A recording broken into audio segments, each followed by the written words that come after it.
Imagine, if you will, landing a promotion so massive, so incredibly profound that the very fabric of reality has to be rewritten just to, like, accommodate your new job title. Oh, absolutely. It's wild. Right, like your own mother is suddenly legally forbidden from calling you by your first name. If anyone, even your absolute closest friend, dares to compare themselves to you in casual conversation, it's considered a literal crime. Yeah, treason, basically. Exactly. You are no longer just a person navigating the world. You are the center of the cosmos.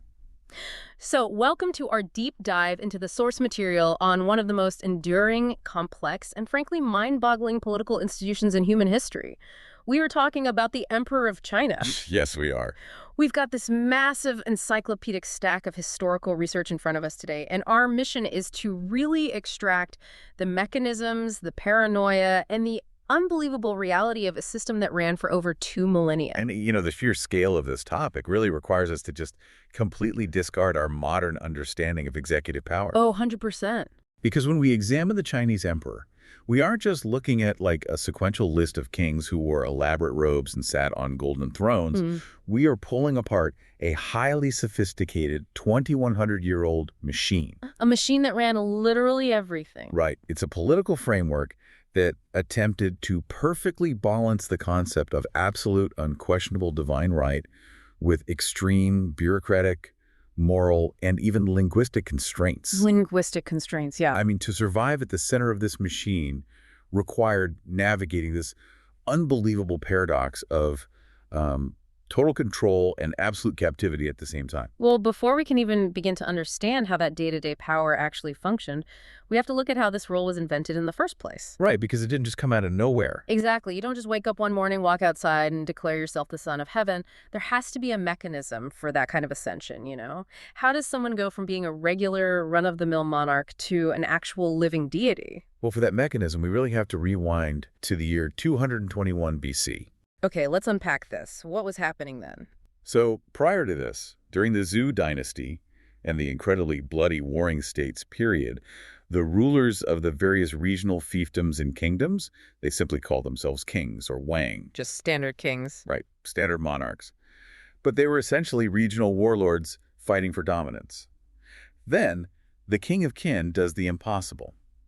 Through this brutal, really systematic military campaign, he conquers and unites all the warring states under one centralized banner. Which is a massive achievement. Huge.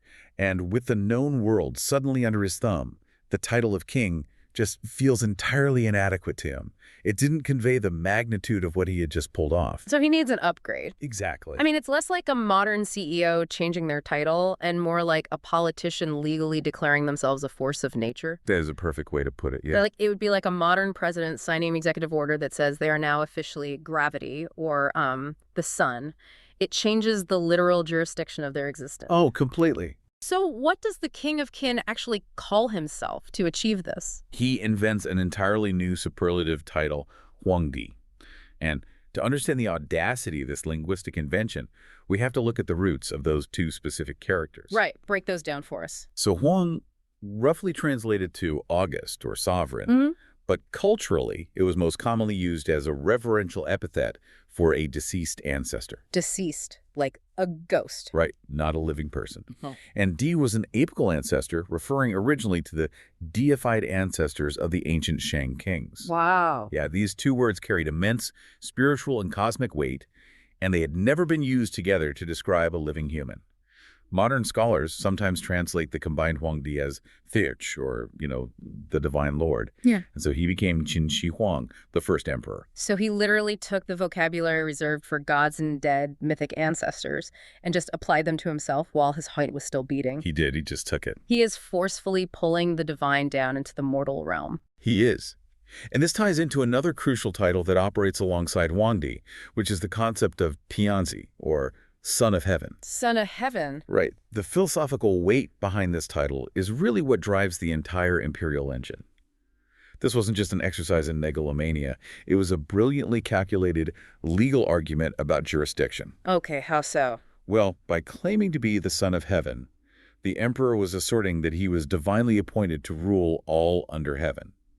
It gave the throne a theoretical universal jurisdiction. Let me stop you there, because universal is a really big word. It is. Are we saying the jurisdiction was meant to apply globally, not just over the conquered Chinese states, but everywhere? In the philosophical framework of the time, yes, absolutely everywhere. Wow. He was the supreme ruler of the entire human realm. The conceptual map of the world had the emperor at the absolute center, radiating civilization outward. Like the sun. Exactly. He was elevated above all commoners, above the nobility, and critically, above the rest of his own imperial family.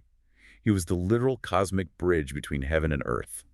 Okay, wait. I'm struggling with the math here, though. Alco. You have absolute divine power, right? Your written proclamations are literally called directives from above, and your spoken words are considered sacred edicts.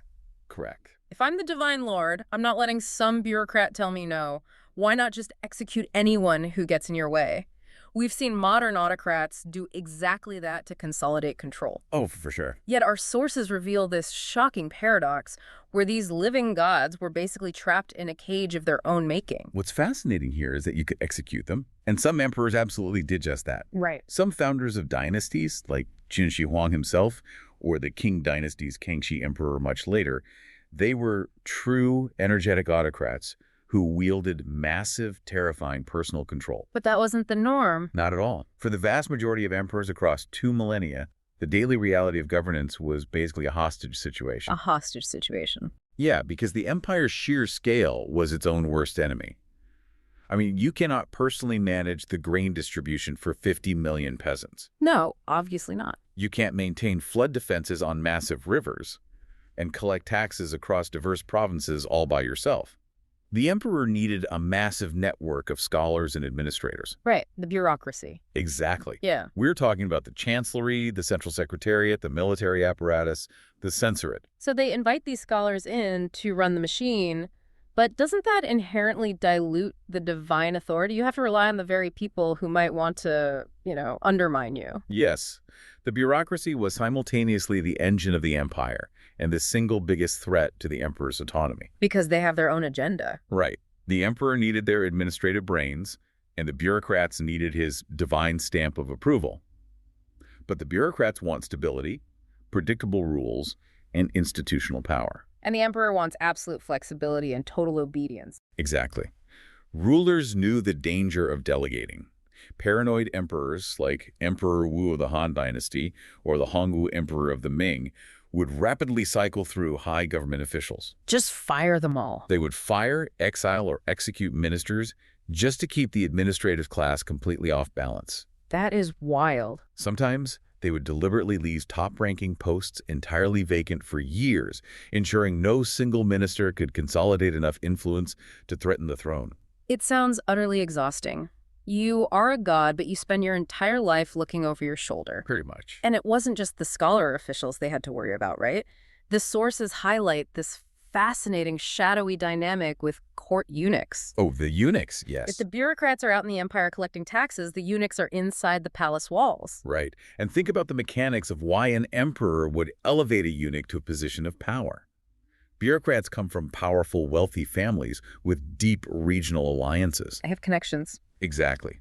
A eunuch, historically, is physically cut off from starting his own family line. He cannot have children. So he can't start a dynasty. Right. He cannot overthrow the emperor and start a rival dynasty. So in the emperor's mind, the eunuch's power depends entirely on the throne, making them theoretically a safer, more loyal tool to counter the ambitious scholars. But that theoretical safety clearly backfired. Big time. I mean, if a eunuch controls the physical doorway to the emperor's chambers, they control reality itself. They absolutely did. Eunuchs often served as the emperor's closest confidants, controlling physical access and managing the flow of court documents. Like Wei Zongxian. Yes, the infamous Ming Dynasty eunuch Wei Zongxian is a prime example of this. He didn't just have a fancy title, he was the literal gatekeeper. Wow. If the emperor only sees the documents Wei wants him to see and only hears the advice Wei allows into the room, Wei is practically running the empire from behind the scenes. So on top of battling the scholars and the eunuchs, the emperor was also fighting a losing battle against ghosts. Ghosts, yes. the ancestors. The sources detail how emperors were heavily constrained by the dead through these massive filial obligations to their ancestors' policies. Right. Take the Ming-era ancestral instructions, the Huangmingzuxin. You couldn't just change the administrative rules if your great-grandfather had carved them into stone. No, you couldn't, because filial piety was the core moral fabric of Chinese society. Right. If an emperor disobeys the explicit instructions of his grandfather, he unravels the philosophical justification for his own rule. Oh, I see. How can you demand obedience from the empire if you don't show obedience to your own ancestors? You'd be a hypocrite. Exactly. Yeah. It created a system where absolute monarchy was entirely dependent on a massive apparatus and constrained by dynastic tradition, which was constantly threatening to overshadow the monarch. So if the throne is this precarious balance of hostage situations, bureaucrats, eunuchs, and angry ghosts, handing that apparatus over to the next person must have been absolutely terrifying. Oh, succession was a nightmare. The seat grants you universal jurisdiction, but you are surrounded by people who want a piece of that power. How on earth do you decide who gets the job next without the whole empire collapsing into civil war? Well, the official theoretical rule of succession was agnatic primogeniture. Okay, translation, please. In conventional terms, that meant the eldest son born to the empress consort succeeded to the throne. Simple enough. If it actually worked that cleanly, history would be much less bloody. But the reality was rarely that simple because of the staggering scale of the imperial harem.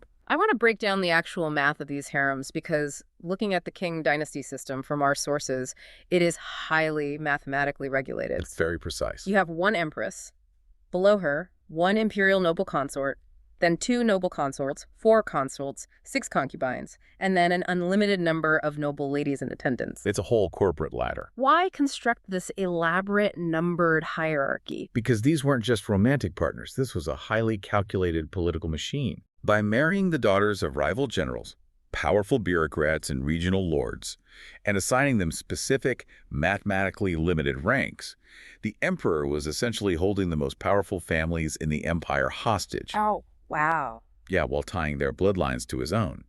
Every powerful family wanted their daughter to produce an heir. Which turns the palace into a deadly zero-sum game. Because the emperor's children were theoretically all considered the children of the primary empress, regardless of who their actual birth mother was, the lines of succession became intensely contested. Intensely. You have rival sons, deep jealousy, and extreme distrust. The infighting was so destructive that some emperors tried to physically engineer their way out of the problem. Like, they abolished the public position of crown prince entirely. Just got rid of it. Yeah. The Yongzheng emperor created a brilliant mechanism to stop the palace intrigue. He secretly wrote the name of his chosen successor on a piece of paper, sealed it in a box, and hid it behind a specific plaque in the Palace of Heavenly Purity. Wait, really? A hidden box? Yes. He ordered that the box only be opened and read after his death. It was a desperate attempt to stop his sons from murdering each other or plotting against him. A literal mystery box of absolute power. That is incredible. But because of this immense harem system and the fact that child marriage was the norm, the emperor often died young or left behind an infant heir. Which happened all the time. That means the real executive power frequently ended up in the hands of the women behind the throne. Right. And this brings us to a crucial dynamic regarding gender and power in imperial China. Wu Zetian of the Wuzhou dynasty remains the only lawful, officially recognized female emperor in over 2,000 years of history. The only one. The only one. However, the de facto leaders of the empire were very often the emissaries dowager, the mothers or grandmothers of the emperor. Because again, filial piety trumps imperial authority in the domestic sphere. Even a god king has to listen to his mother. Precisely the mechanism at play. Women like Empress Lujie of the Han Dynasty or the Empresses Dowager Cixi and Xiaxin during the twilight of the Qing Dynasty, they utilized their status as senior family members to rule as regents for young, weak, or easily manipulated emperors. They're pulling the strings. Oh, yeah. They possessed immense political authority, managing the court, dictating policy, and acting as the ultimate decision makers while technically operating behind the screen. Here's where it gets really interesting to me. There is one core philosophical concept in our sources that completely flips my understanding of how this entire system survived. Oh, the mandate of heaven. Yes. It's the ultimate justification for who gets to rule and who gets overthrown. Think about your own job for a second. Right. Imagine your annual performance review wasn't just about a bonus, but determined whether millions of starving people had the moral right to overthrow your government. It's high stakes. That is exactly how the mandate of heaven functioned. It is perhaps the most brilliantly pragmatic piece of political theory ever devised. The mandate of heaven dictated that the emperor only held the right to rule as long as he served the people well. Like a contract. Exactly. He was a cosmic middleman. If the empire experienced repeated natural disasters, massive floods, prolonged famines, devastating plagues, that wasn't just bad luck. It was a sign. It was interpreted as heaven literally withdrawing its mandate due to the emperor's lack of moral integrity or benevolent leadership. Meaning, rebellion wasn't just a desperate political act, it was morally required. If the peasants are starving, it means the Son of Heaven has breached his contract with the cosmos, and heaven wants him fired. Contrast this heavily with a system like the Japanese monarchy. Okay, how so? Well, Japanese emperors all belong to a single, continuous dynasty, traditionally tracing their descent directly from the Shinto goddess Amaterasu. Unbroken line. Right. You couldn't just depose a Japanese emperor based on bad weather. The divine bloodline was absolute. But Chinese political theory uniquely baked the right to rebel directly into its core philosophy. Accountability was literally built into the theology. Which perfectly explains how peasants could legitimately take over the universe. Yes. The founders of the Han and Ming dynasties were born into dirt-poor peasant families. Even foreign invaders, like the Mongols who founded the Yuan dynasty or the Manchus who founded the Qing dynasty, they could conquer the territory and still claim the mandate of heaven. As long as they played the part. Right, the mechanism allowed for regime change. As long as the new rulers adopted the culturally appropriate rituals, performed the annual sacrifices, and, provided stability for the people, they became the legitimate sons of heaven. Though modern historical analysis, particularly from the new Qing history school, emphasizes that this wasn't just a simple copy-paste of Chinese traditions by foreign conquerors. It was more complex? Much more. The interaction between ethnicity and imperial politics was highly complex. The non-Han dynasties altered the system, blending Chinese bureaucratic traditions with their own concepts of rule. Like Kublai Khan. Exactly. Kublai Khan operated simultaneously as the Khagan of the Mongol Empire and the Emperor of China, navigating two entirely different models of sovereignty at the same time. It's amazing. But to survive this cutthroat environment where anyone with a large enough army and a good harvest could claim the mandate, the throne had to project an aura of absolute, untouchable permanence. They had to seem invincible. Right. They employed extreme psychological and linguistic armor to separate the emperor from the rest of humanity. And the linguistic isolation of the emperor is one of the most striking features we see in the sources. It was a strict, legally enforced taboo to write or speak the emperor's given name. That is just wild to me. And this taboo extended even to the given names of the emperor's deceased male ancestors. Imagine being like a low-level provincial scribe writing a mundane tax document. If you accidentally use the specific brushstroke that makes up the emperor's private first name, it's not just a typo, it's treason. You're done. People literally had to invent new ways to write everyday words, using synonyms, homophones, or deliberately leaving out the final stroke of a character just to avoid accidentally writing down a syllable that belonged to the emperor. That level of linguistic control completely reshaped how millions of people communicated. And the separation extended to spoken address, too. What do you mean? Subjects could not look the emperor in the eye, nor could they address him as you. They used terms like bixia, which literally translates to bottom of the steps. Bottom of the steps, wow. It originally referred to addressing the emperor's attendants out of a sense of profound unworthiness to speak to the emperor directly, but it eventually evolved to mean your imperial majesty. Servants and officials might call him Wan Sui, meaning Lord of 10,000 years.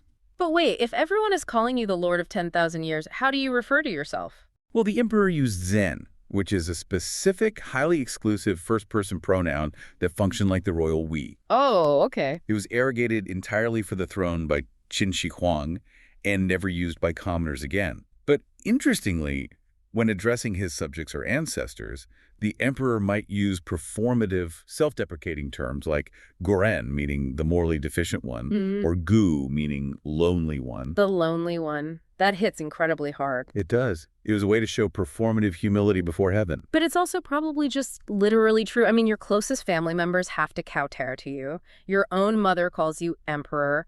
You are surrounded by thousands of courtiers, eunuchs, and scholars, but you are completely separated from normal human interaction. You're completely isolated. You aren't a person anymore. You are a walking, breathing institution wrapped in layers of linguistic armor. And when an emperor finally died, they didn't just pass away, right? The official term was jirebang, the collapse of the imperial chariot. Because everything about the institution was designed to project an aura of unshakable, eternal permanence, which makes examining its ultimate rapid collapse in the 20th century all the more jarring. Right. After exploring the immense philosophical, political, and cultural weight of this 2,100-year-old machine, we have to look at how it all turned to dust practically overnight. It really did happen fast. It's crazy. By the 1900s, the Qing dynasty was buckling under internal rebellions and immense pressure from foreign imperial powers. They were attempting desperate, massive reforms. Too little, too late kind of stuff. Exactly. They tried to modernize the military and overhaul the government, looking heavily at Japanese and German models of constitutional monarchy. In 1911, they even created the title of Prime Minister of the Imperial Cabinet, trying to transition the Divine Lord into a modern constitutional figurehead. Trying to adapt. Yeah, but the institutional rot was just too deep. So we get to February 12, 1912. Right. Puyi, the Chuantong emperor, abdicates the throne. And he's just a child. Just a kid. More than 2 millennia of imperial tradition, stretching all the way back to 221 BC, just ends. But you can't simply turn off a 2,100-year-old machine with a piece of paper, can you?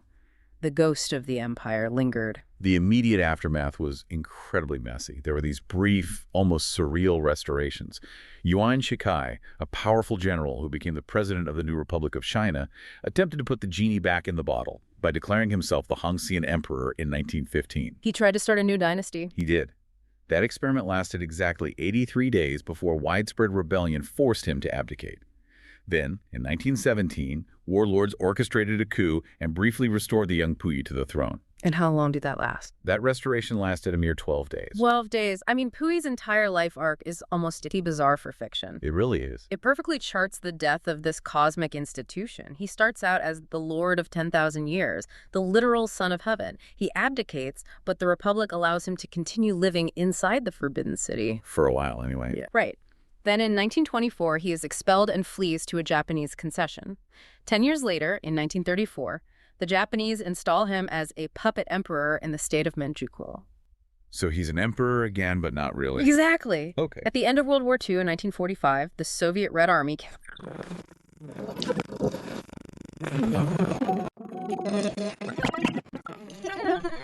as a war criminal for a decade and finally pardoned in 1959. The historical whiplash is just profound. You have a man born into a system that considered his very name too sacred to be written down without committing treason.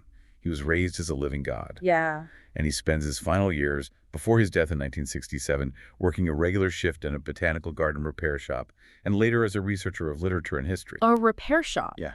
The contrast is staggering.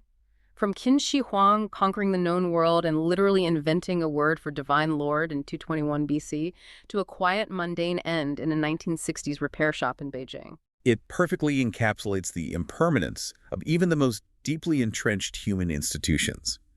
No matter how much linguistic armor or bureaucratic machinery you build, nothing is truly eternal. So, what does this all mean for us today? We started our deep dive with Qin Shi Huang uniting warring states and claiming universal jurisdiction as the son of heaven. We explored how this absolute power was actually a gilded cage, a hostage situation heavily reliant on and threatened by vast bureaucracies and the gatekeeping of court eunuchs. Right. We broke down the political mathematics of harem hierarchies and the bloody reality of succession. We saw how the throne isolated its occupants behind strict naming taboos. And finally, we witnessed the rapid, tragic collapse of the institution into the modern era. And if we pull back and look at the broader patterns, the relevance of this deep dive extends far beyond ancient history. How so? Well, the emperors wearing dragon robes are gone.